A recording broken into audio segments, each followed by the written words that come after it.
Entendemos, como venimos denunciando, que lo que pretenden es reducir el último movimiento obrero.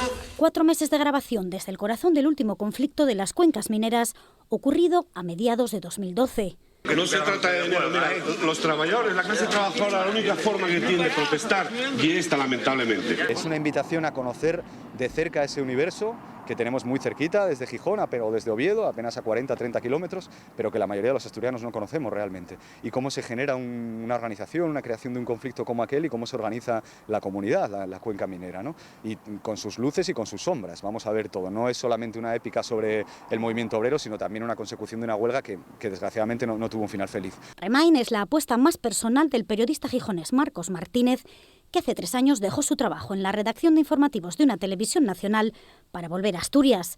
Aquí empezó a gestar la idea de hacer una película sobre la minería y las cuencas. Tras 8 meses de recogida de testimonios y documentación, la historia cobró vida ante sus ojos.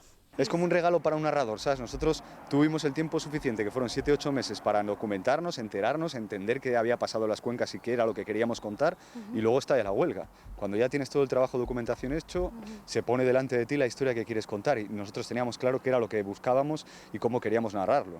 Porque siento verdadera vergüenza de nuestros representantes sindicales a nivel estatal. ¿Dónde cojones está Cándido Méndez y Tosi?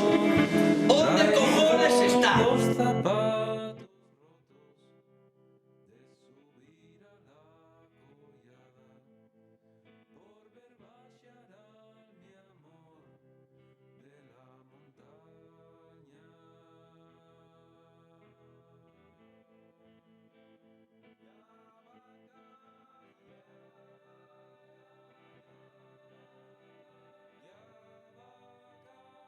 La autoestima está muy baja en las cuencas. Entonces yo creo que la película va a servir para lo contrario, para valorizar, para poner en valor la cultura de este lugar y defender eso que nos distingue de otros sitios del mundo, ¿no? El por qué ha perdurado eso vivo aquí y no lo ha hecho en otros sitios. Sí. Sin guión y con una pequeña cámara que trató de pasar desapercibida entre los trabajadores que durante aquellos meses lucharon con encierros, huelgas y movilizaciones contra el anuncio de un drástico recorte en las ayudas al carbón. Había que entrar en las emociones de ellos y al final convertirte casi en algo como un mueble, ¿sabes?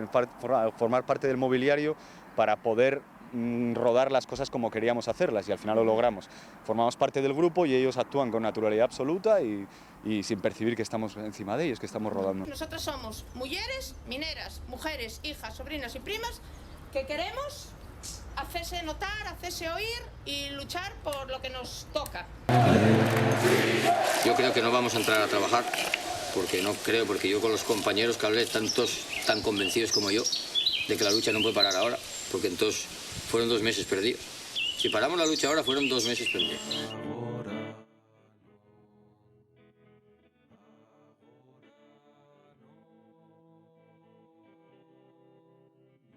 La película, que ha contado con ayuda del Gobierno del Principado, llega a Asturias en mitad de un periplo que les ha llevado por 13 festivales de cine de todo el mundo. Tras su reciente proyección en el de San Petersburgo, el público salía del cine tarareando Santa Bárbara Bendita, el himno que tantas veces han entonado los mineros puño en alto, pidiéndole a la Virgen protección para un sector herido de muerte desde hace décadas y que hoy da empleo a apenas 2.500 personas de las 40.000 que llegó a tener en los años 80.